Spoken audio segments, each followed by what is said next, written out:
Welcome back, nerds. What a fantastic time to be a survival horror fan. Silent Hill F is releasing on my birthday. Ill is actually a real thing and looks much better than I could have ever imagined, and Resident Evil 9 has finally been shown off. No more leaks, no more rumors. It's time to start focusing on the things that we see and hear going forward. And today, I'm jumping into the reveal trailer as well as a few other things released by Capcom regarding Resident Evil Requiem.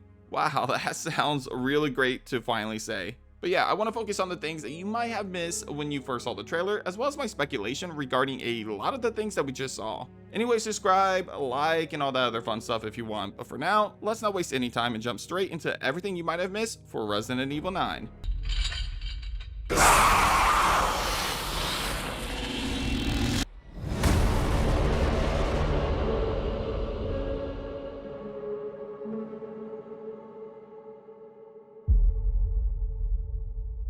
Before we take a look at the trailer, there's a few bits of information released by the PR department with both Capcom and PlayStation that I want to discuss first. Resident Evil Requiem is being labeled as a survival horror game first and a cinematic action horror experience second.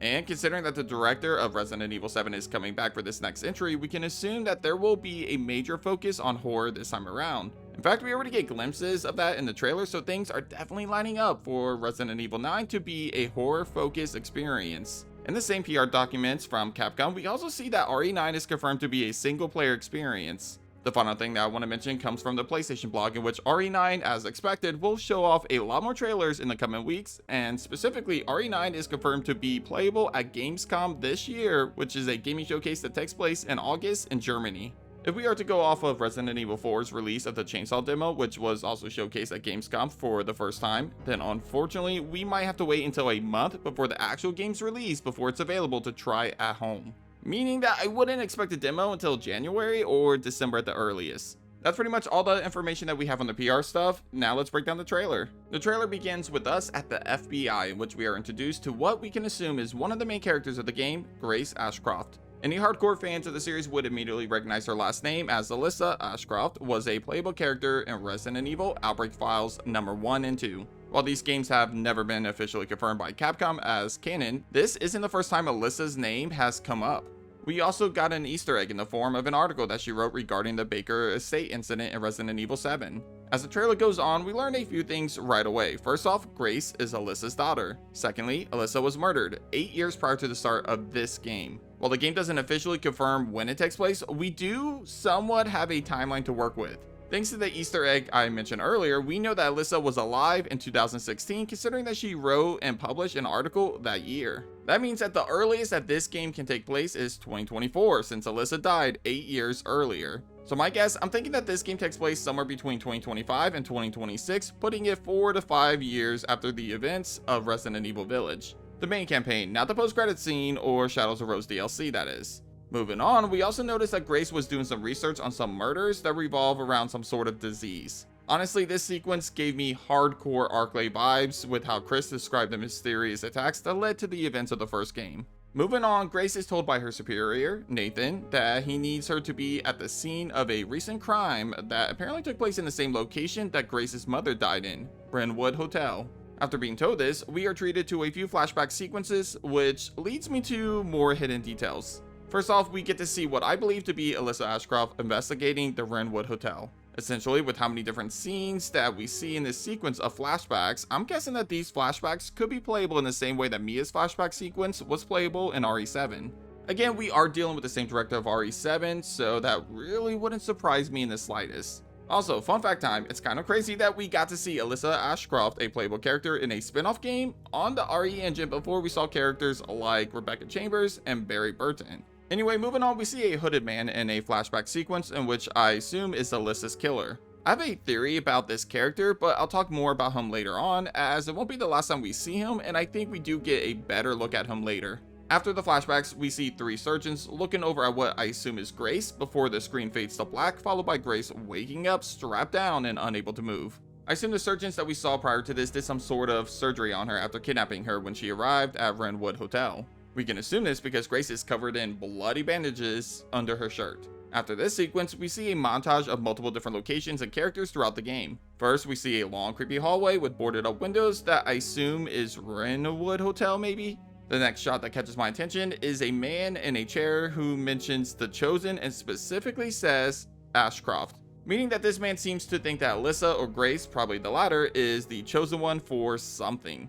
Now, you remember when I mentioned the hooded figure? Well, I think that guy and this guy are one and the same.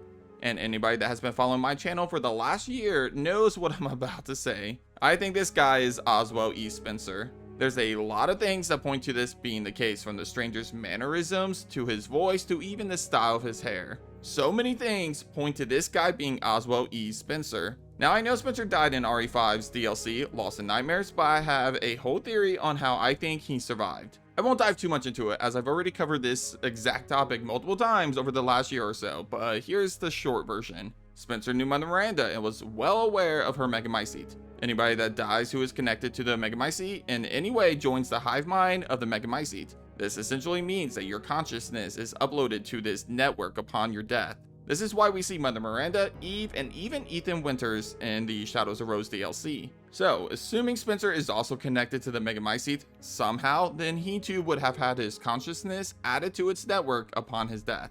Then, just as Mother Miranda attempted to bring her daughter's consciousness from the network and upload it into Rose's body, Spencer could have done the very same thing for himself. Hence, Spencer could still be alive.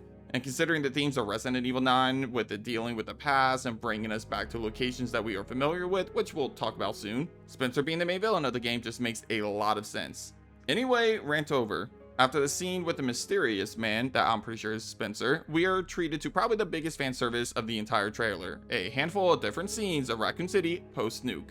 During these scenes, we're also treated to a few different voices. Now, I'm gonna be honest with you guys, I personally don't really recognize any of the voices, and I can't be sure as to who they are except for the last 3 voices, maybe.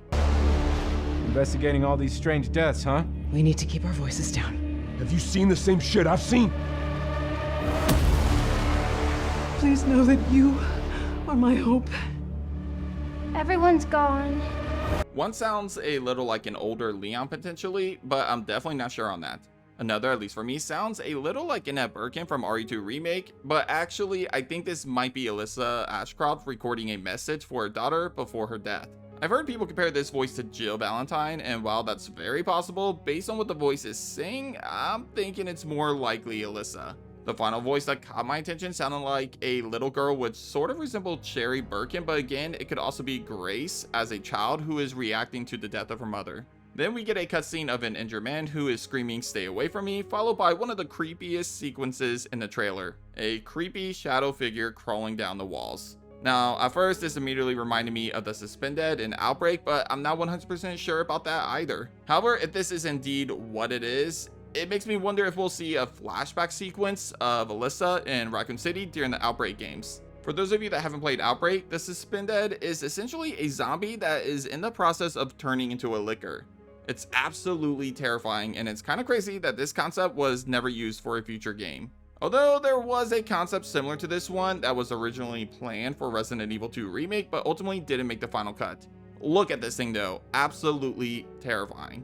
Either way, flashback sequence, or if this scene is in the present, seeing the Suspended on the RE engine is going to be absolutely terrifying. After this, we see a few more scenes. The hooded man returns as he's strangling what appears to be Alyssa's cameraman potentially, a zombie cop, which could either confirm that there will be zombies in this game, or that we'll indeed get a flashback sequence of Alyssa in Raccoon City, a woman walking through a medical wing, which honestly I have no idea who this could be, but for some reason she reminds me of Alex Wesker, and a final monster reveal that could either be the Suspended again or something else followed by the title of the game, Resident Evil 9. And that's about it for my breakdown of things you might have missed in the trailer. There are a few other things I wanted to mention though, but most of it is just speculation. First off, the trailer seemed to focus on 2 main locations, Raccoon City in the present day and Wrenwood Hotel. The Raccoon City part interests me the most. I know there are already theories and rumors around a second playable character, and notable leakers like Dusk Gollum is saying that it will be Leon S. Kennedy. Well, after seeing that the series brings us back to Raccoon City, essentially where it all started for Leon, I would be shocked if he or another main protagonist from the Raccoon City games are not present here.